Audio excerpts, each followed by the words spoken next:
You remember the main event? Oh, wow, yeah. His dunks were equivalent to Mike Tyson knocking the dude out. When Mike Tyson went boom and the dude fall, that crowd, every dunk was like... Let the world know the name, man. Street ball king, bringing pride to the game. From Linden to Elizabeth, Jersey's vein. Main event, forever etched in the main again.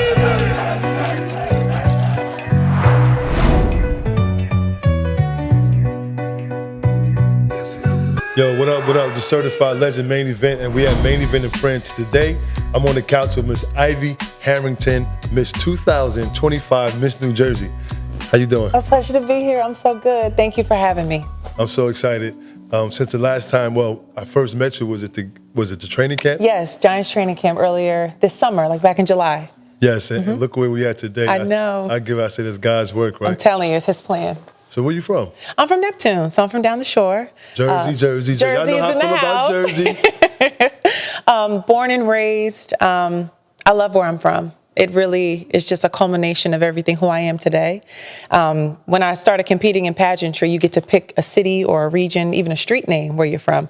And I was Miss Neptune each and every time up until I got to wear this sash, Miss New Jersey, USA. So I'll wear it with pride for sure. But your journey couldn't have started there.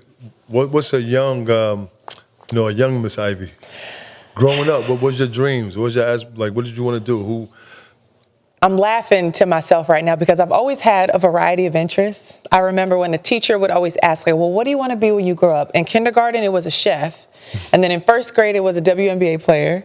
Okay. At one point, it was an opera singer. I had a lot going on.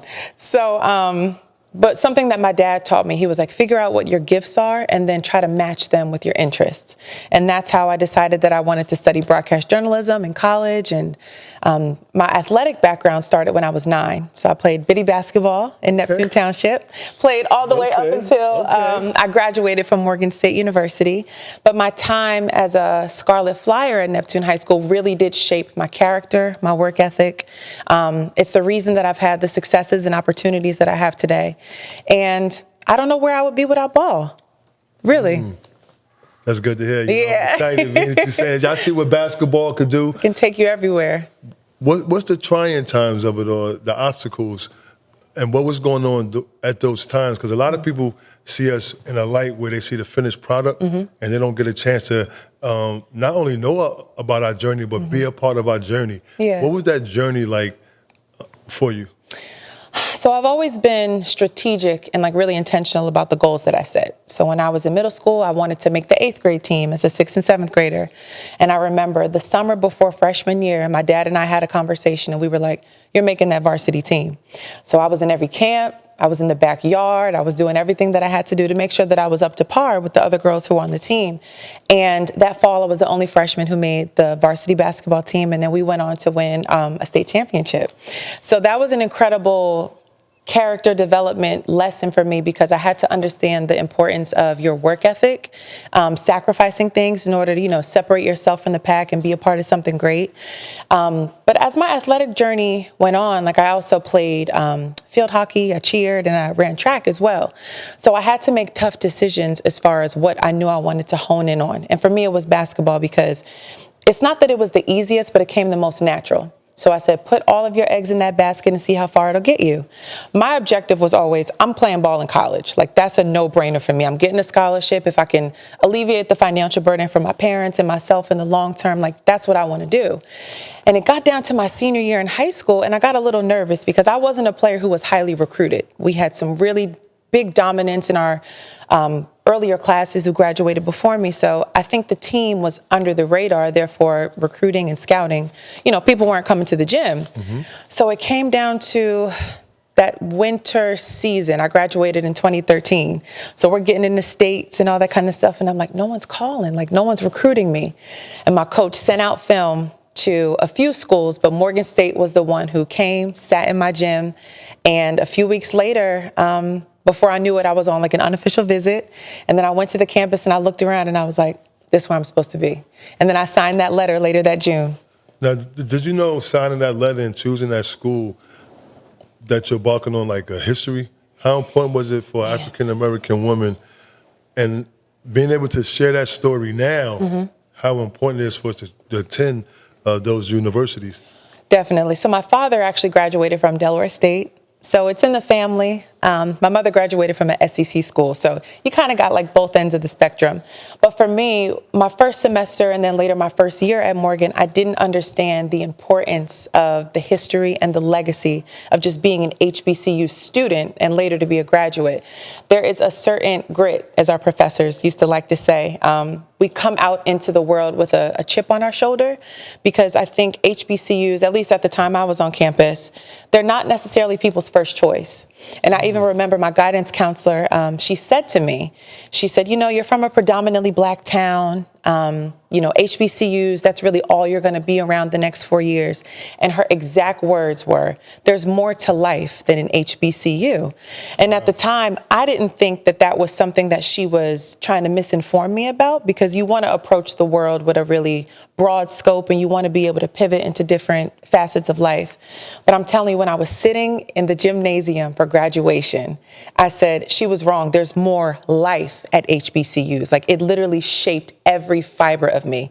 And that's the only reason why I've gotten as far as I am today. And also, we share that as well. When I left Rutgers University, I went to Benedict College in Columbia, South Carolina. Yes. So I you know, understand. I feel what you're saying. On both sides, understand what she was trying to say. Exactly. I don't think there was malicious intent. No. But Motivation. it's motivation, and you just understand the importance when you actually live it. It sticks with you in a different way. You mentioned your dad a lot. Yeah. How important is he in life? He actually passed away 6 years ago. Sorry to hear. We share that as well. I Yeah. lost my dad a few years ago, so. Yeah, I'm sorry to hear that. Definitely, daddy's girl, but you definitely through and give him through. a lot of praise. So could we talk about it a little bit? Yeah. So my dad was my first everything, my first love, my first example of what it means to be a person of upstanding character. He was my first coach. And I remember the day I walked up to him. I was dribbling the ball in the house. And then I looked at him, I said, Dad, I want to play basketball. He was like, you sure? I said, yeah. So a year and a half later is when he signed me up. And I remember my biddy team was called the Sparks. So I was in my purple uniform. I'm like, I'm somebody. Like, I'm out here hooping. I could barely dribble the ball up and down the court. And then a year went by, and he saw my athleticism kind of take shape a little bit. And that's when he really wanted to hone in on the skill. And I get so much athleticism from him, and my mom too. I got to give her a shout out because she's an athlete as well. Yes. But my dad was the one who saw something in me and spoke life to it.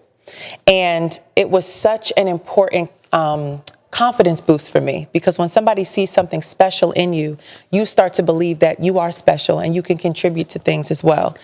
So he taught me everything. He used to set up this huge, you know, those storage bins. Absolutely. We put one around the foul line in our backyard, and he taught me how to catch the ball, keep it up high, and shoot over it. And then I remember later, freshman year, one of my teammates said, you shoot so high. And I told my dad that. He was like, that's because of those reps over the summer. So the arc, you need it. You got to elevate over your opponent. And I'm somebody who, I don't have as much size. I'm only 5'8". And in high school, I was the 4 because I was a strong rebounder, and, you know, we needed the help down there. So some of the pictures when I look back, of me like kind of elevating over opponents and things like that, I always think of him because he's the one who literally taught me how to fly. So he's everything. And I'm going to let you know this. They're always here with us Every step of the that's way. when we hear like legacy. Yes. As I'm here and sitting here talking with you, it's like, I know your dad. Yeah. You know, so they're never going to, you know, they may die from the human flesh, but spirit-wise, and the things that they taught us and the things they instilled in us. Yep. Because some of these stories is, yes, you know, there's a mom, there's a strong woman behind the man, Yes. right? But these stories be the other way around sometimes. Yeah. When you hear the mom is acknowledged to the utmost, and then the dad is either not around. Exactly. So this is a different story. So exactly. It's going to be able to reach a lot of people who need to hear that. Yeah. And it's nice to be able to have those personal experiences for me, because I have friends and loved ones who my upbringing, you know, didn't necessarily mirror theirs. And my dad was other people's dad as well. So it's nice to know that everything he instilled in me and the impression that he left on other people too, like that love was shared and there was more than enough to go around. So now with the basketball, what made you want to get into, I guess, did you start off modeling? How do one go and be like, yo, I want to become Miss New Jersey, world, whatever? How do you go by that? Pageantry, I like to call it, it's a very niche space. And although if you're in the world, it seems like the biggest thing ever, when you're not, a lot of people don't know a lot about it. They'll mention, Miss America, but I'm in the Miss USA system. So I remember I was in college and I was just flipping through the channels one night and I caught the tail end of the Miss USA pageant. This was like 2016. So I remember the woman who ended up winning, Deshauna Barber, she was from Washington, D.C., African-American woman. And she was talking about being in the Army. And I was like, not somebody in the Army doing a pageant. So that kind of sparked my interest a little bit. And, she ended up winning, and being in school in Baltimore, DC is not that far. So some of the people on campus were excited that people from her hometown and things like that. So I didn't pay it any mind. And then a year goes by, flipping through the channels again, I kid you not, I catch the pageant on the same day. So I catch it a little bit sooner in the competition. So I'm like, let me just scope this out, see what it's about. It's entertaining, but I want to learn something too. So District of Columbia, the same state that won the year prior, wins again. So I saw 2 African-American women win one of the most coveted national titles for pageantry back to back. And I was like, now I got to do some research, because you've got women on this platform who, when I look at them, I see myself. And I did my research. If not both of them, one of them was an HBCU grad, and one of them was also like a scientist who worked for the government in DC. So I said, you know what? Let's Google a little bit more. So I Googled and I saw like Oprah and Diane Sawyer and all these other women who were in the spaces that I wanted to get into as a journalism major. I'm like, I'm gonna just do the pageant to network. So if anything, I'll come out with an internship if I don't get a title or a crown. So I did it for the first time for the 2020 title in 2019, because they do it a few months earlier. And I placed in the top 21, which is great. There were like 98 other women. Jersey has a lot of contestants. It's a really densely populated state. So I said, you know what? Not bad. Not too bad. The first time I competed was actually 2 months after I lost my father. So pageantry gave me an outlet to do something constructive and just to pour like the grief and the emotions. It was a healthy distraction, as I like to call it. I like that. A healthy distraction. COVID happened, so everything was kind of thrown off. We're isolated. We're in the house. I didn't hit the stage again until 2022. Now, let me ask you this. Yeah. The COVID time. Yes. I know being into like modeling, acting, and especially the pageant. Yeah. How did you deal with your weight?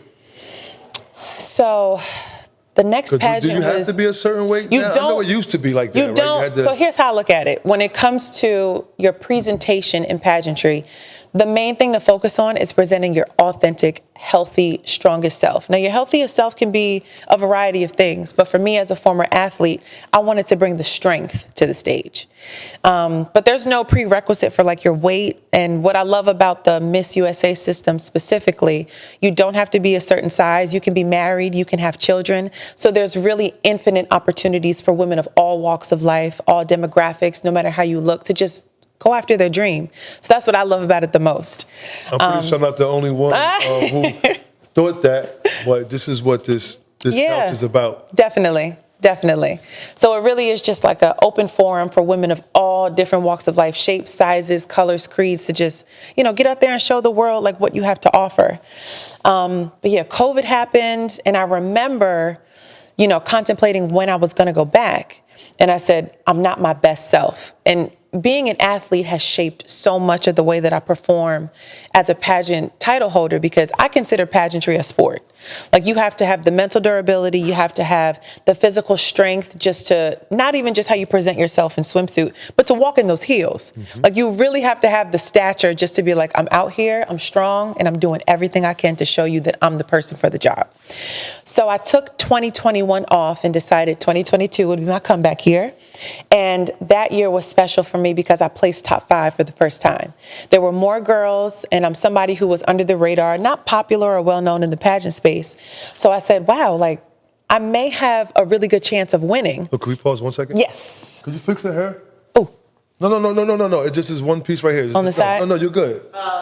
You see it? It's just one. No. It's nothing. It's just one. It's just okay. Right there. Thank you. Good catch. Good eye. You see what I'm talking about? Right there. Oh. size on your mouth. It's right there. It's a little tiny piece. Thank you. I definitely couldn't see that all the way. That's good. Thank you. That's a journalist right there.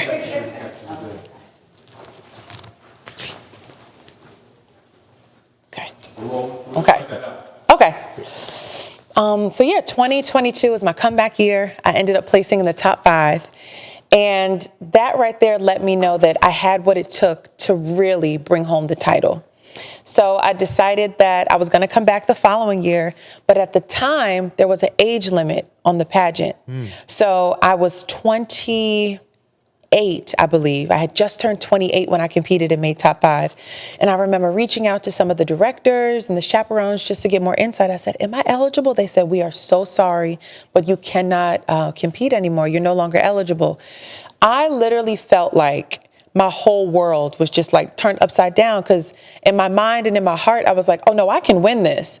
So when something kind of gets in your way that you can't control, you feel like, well, maybe it's not a part of my destiny. You know, I got to find a way to work around it or figure out how to pivot. And then a year after that, they completely did away with all of the age requirements. So women of all ages, I've competed against women in their 40s. I've seen women in their 50s and 60s compete. So it really was a revolutionary change for the pageant. So I came back and placed top 5 again, which was the 2024 competition. Now, I thought I was going to win. I was like, I'm coming back. This is literally the comeback. It's the comeback. It's the third time's a charm. And when I didn't win, I started doubting myself and questioning, like, maybe this isn't for me. When you only get so far or you land in the same spot every time, it's like getting to the championship and, like, you know, you miss a free throw. Like, that's literally how it felt. So I sat with it and I was like, I don't know if, you know, if this is cut out for me or if I'm competing in the right system, in the right state. And then I said to myself, the only way you're not going to win is if you don't show up. And one thing that really would have, like, eaten me up on the inside is if I was at home on my couch watching somebody else get crowned. I said, the only way I'm going to lose if I don't come. So I came back and I had this peace about me. I was like, you know what? I know who I am. I've done everything that I need to do to prepare, to show up as my best self. And no matter where the chips fall or like how the results are, like, these people know who I am and I know who I am, which is the most important thing. So I was standing up there with the other contestant. It was the final 2. And how they do it is they call the first runner up instead of the winner. So I was listening for that syllable of her name because I said, don't say Ivy, don't do it. And I heard the first letter of her name and I literally, you would have thought I hit a buzzer beater. Like, I was fist pumping, swinging in the air, like, and just started sobbing because my dream really came true. Like, it really came true after so much time. That's awesome. Thank you. Congratulations on all of that. And I commend, like, individual sports, especially that. Yeah. Because, like, I could call up and be like, yo, bro, we're going to go play ball down the block. Exactly. Like, how did you, like, work out? How's that go? Do you get a group of friends that's not into it and y'all practice? Like, how did you find how did you work out? I found a coach. Because when I was in Maryland years ago, my goal was to compete in Maryland because I was like, I'm going to stay here for a little bit. I ended up getting a job in New Jersey, so I said, I'll just compete at home. I stuck with my same coach, Sierra Nicole of Crown Bound Pageantry Coaching, and we worked together that entire year leading up to my very first pageant. So each time I progressively got better. And with her on my team, she actually recommended that I add somebody else. And that's when I added a former Miss New Jersey USA, Gina Mellish, to my team.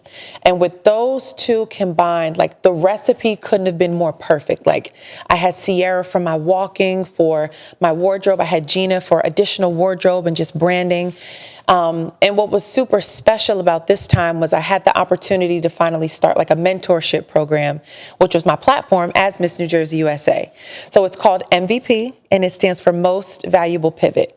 And the goal is to teach specifically female student athletes how to become the architects of their identity when they're not wearing a jersey. Because for me, like, when I'm no longer on somebody's roster, it's like, all right, well, who am I? Like, who am I outside of what the coaches say about me, or, you know, when I'm not with my teammates? So having a strong understanding of who I was not on the court literally led me to the crown. So it really was just like the perfect Cinderella story. It all came together. So just having coaches and my friends in my village really did just reaffirm and reassure, like, you can do this. So that's what just gave me the confidence boost and just helped me, bring it all the way. And it worked. It worked. You use the word pivot a lot. Yeah. It's something that we use in this building here, mainly being friends, and just really a part of our everyday life. We say pause, pivot, and pray. I love that. So as you keep saying it, Pam, like, okay, that's a sign that we are on the right frequency, the right wave. What were some of your challenges, like obstacles? I know for us men, being African American, in different environments, we have the negatives that could be pulling us in. Was there any for you, or was it just kind of, I don't want to say smooth sailing, but was there any distractions? Honestly, I think peer pressure. Hey, come hang out with us. Let's go party over here, or not peer pressure. Want to be what we thought was cool when we're younger and want to fit in. Yeah. Did you have to go through any of that? I've never dealt with peer pressure. I've never dealt with people doubting me or trying to belittle me, which is amazing, honestly, because if anything, I think it speaks to my compass and just knowing who to surround myself around. If there's anything that has maybe tripped me up on my path, it's just like that inner monologue and that inner voice where the doubt or the confusion or a little bit of self-sabotage comes into play. And that's even to this day. Like even in pageantry, like I know as a basketball player, you look at a scouting report and you look at somebody's height or what their stats are, how successful their team as a whole has been. And it's the same thing with pageantry. Like you can look at somebody who has, more resources than you, somebody who comes from a bigger state, a state that may have a lot of titles. So those are the things that can intimidate you. But for me, just the mental fortitude of being an athlete has helped me just know, like, when I walk on stage or when I walk into an interview room, nobody is Ivy. Nobody is Miss New Jersey USA 2025. So it just takes the grit and the confidence and just knowing who you are to make sure that you know exactly what you bring to the table and what you have to share with others. And that's what a lot of people don't understand what sports do for us. I have a company, Ball for Life, learning life experiences through ball. So it teaches us the different adversities that we're going to go through. So for you, you had what I'm hearing is a very, very strong foundation, the core foundation of who you are. Absolutely. Your parents, like grandparents, siblings, if any, but you had a good. But you also was able to see going to the HBCU, the historical black colleges, but to see different things, even though you didn't have to go through maybe certain things, but God was setting you up for adversity to where we had similar stories where I got cut from 6th grade, I got cut from 7th grade, but I never gave up. Was our mission to play basketball? What was it? Was it their mission? Did we do everything that we were supposed to do, and did it stop us? No. Our story is that we never gave up. So when you walked into that room, there was no doubt because you're just looking at it like how I always say is opponents are competitors waiting for a chance to steal yours. That's it. So when you walk in there, I got this team. That's why I had an edge on a lot of basketball players on the court because I didn't look at it as basketball. I looked at it as artwork. The canvas, the court was my canvas. My style of play was my artwork. Some artwork was abstract when the rim fell on my head. When I shot at the backboard. So the lessons we was taught on that game takes me back to something that one of my coaches, Brian Crawford, he said, it's not what the game can do for you. It's what you can do for the game. So your journey that I'm hearing is like, it's what you're doing for the game. Those who help supported you. So keep doing that. Keep pushing, keep inspiring. Thank you. And I have to ask you this question because I think I don't know. But what do being an African-American black woman mean to you? The real question is, what doesn't it mean to me? I always hear, I've seen it on social media before, but it really is a testament. Like, if I could come back as anyone else, I would come back as a black woman every single time. I think that, especially with pageantry, just being in just existing, where Black women aren't necessarily the standard of beauty, it means so much to just be an example of not only who I needed when I was younger, but for other Black women to see me and see themselves, to know that you have complete agency over the way you want your story to go. You have everything that you need to pivot into your purpose. And it's incredible to have been inspired by Black women and to now be in a space where I'm inspiring other Black women. It means the world to me, and I don't take it lightly, and I really do want people to just use me as a reference, as inspiration, for sure. Man,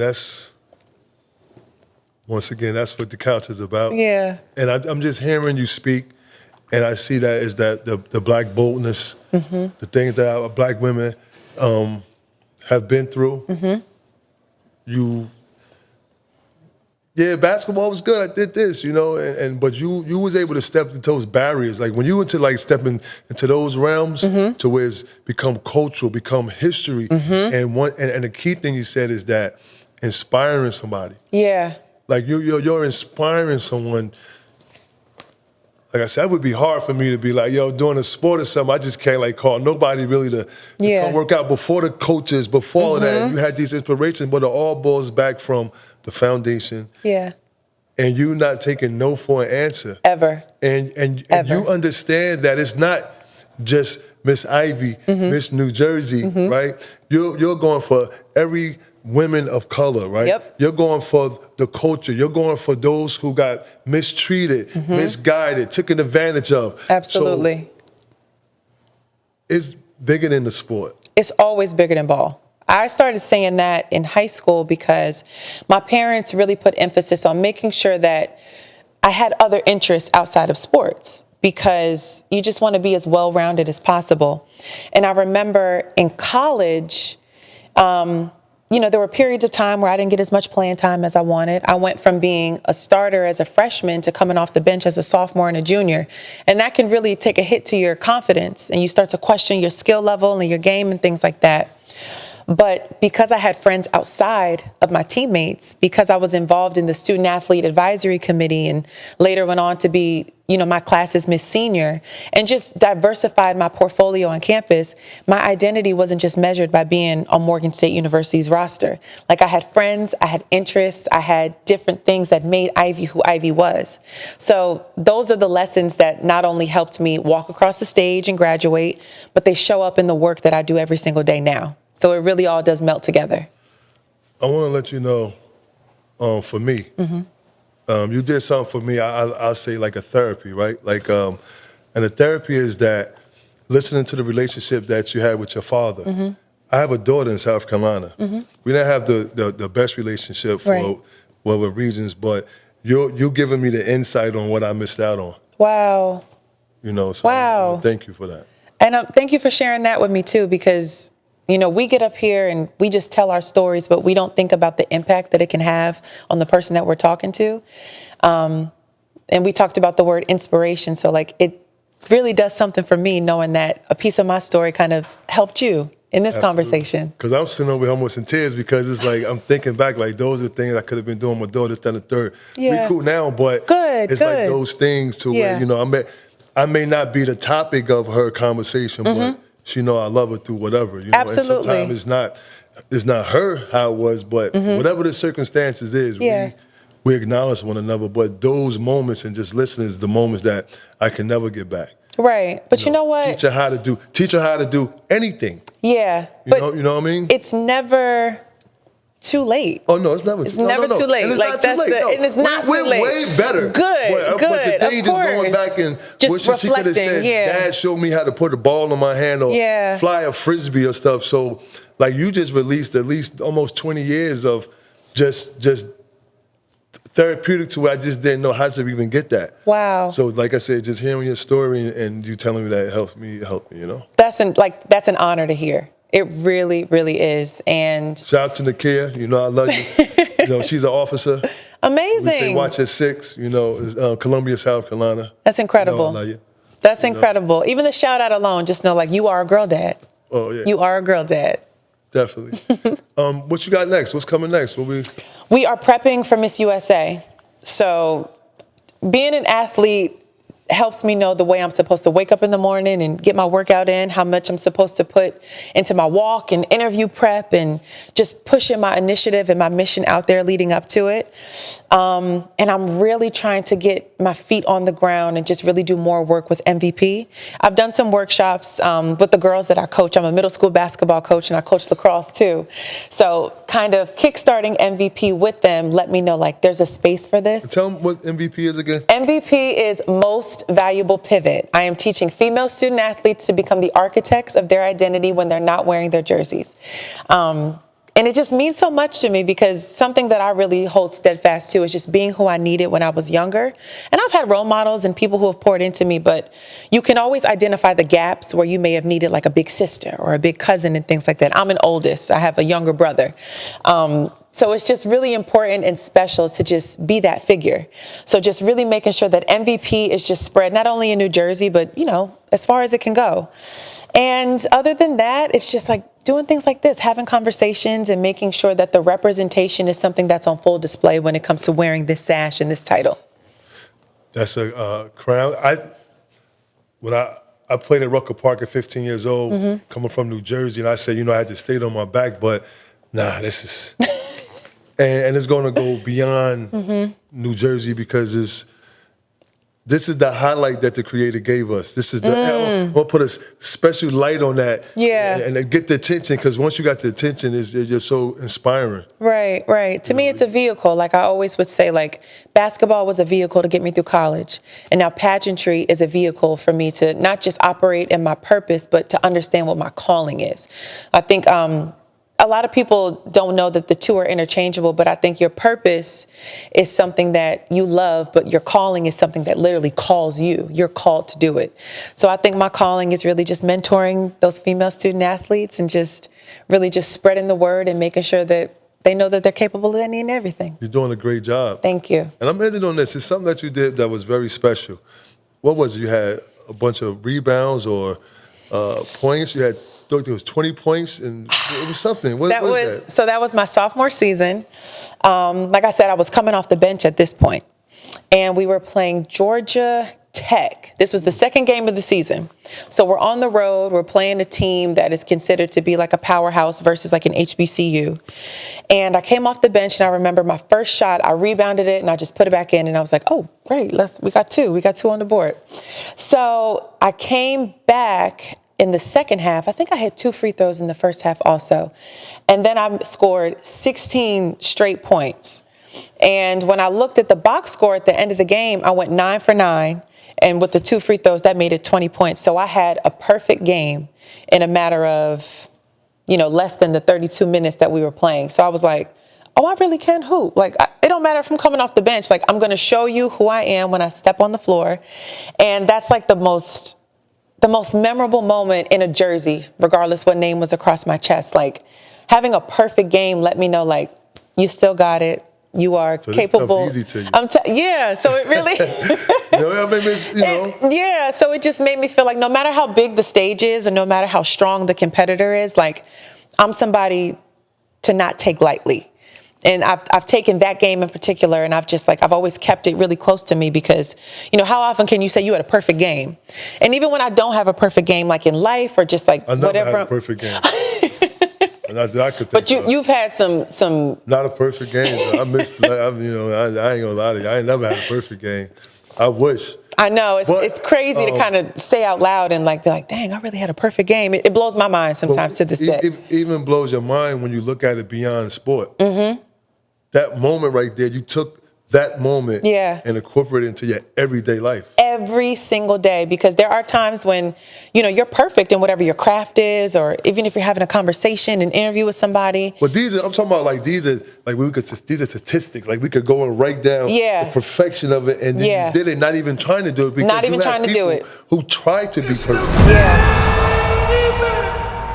But you know what they say, sis? Listen, Miss New Jersey, I was waiting for it.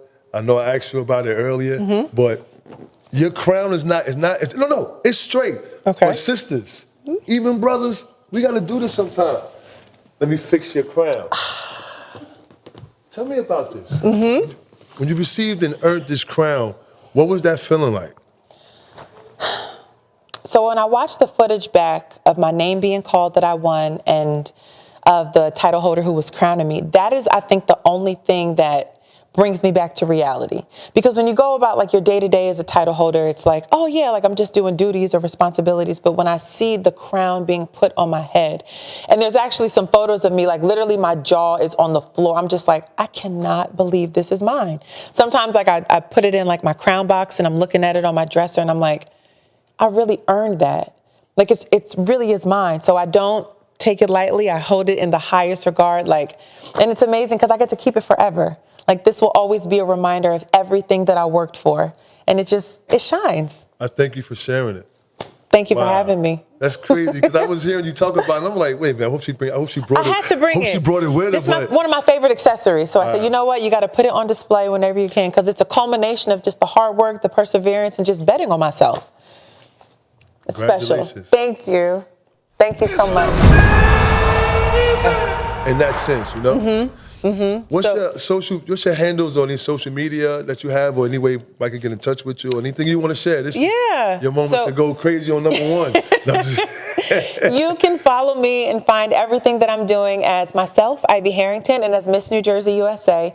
Personal Instagram is all about Ivy, and then the state title holder Instagram is Miss NJ USA. So everything that I'm doing, the work with empowering women in sports and just making sure that our voice is heard and prioritized, that is like a core part of my initiative. So follow me, support me, and look out for me at Miss USA. Let's make some noise. New Jersey has never won Miss USA. So it's a mission. Stop overlooking Jersey. Hey, I call myself the silent assassin. Like I can be under the radar all you want, but when you see me, you'll know exactly who I am. Definitely. Thank you so much for being here. Thank you for having me. We here, we support you, and I'm pretty sure our Cox production gonna make sure that we figure something out because thank you. This is what the couch is about. Thank you so much. Thank Let you. the world know the name. Street ball king, bringing pride to the game. From Linden to Elizabeth, Jersey's fame. Main event, forever etched in domain.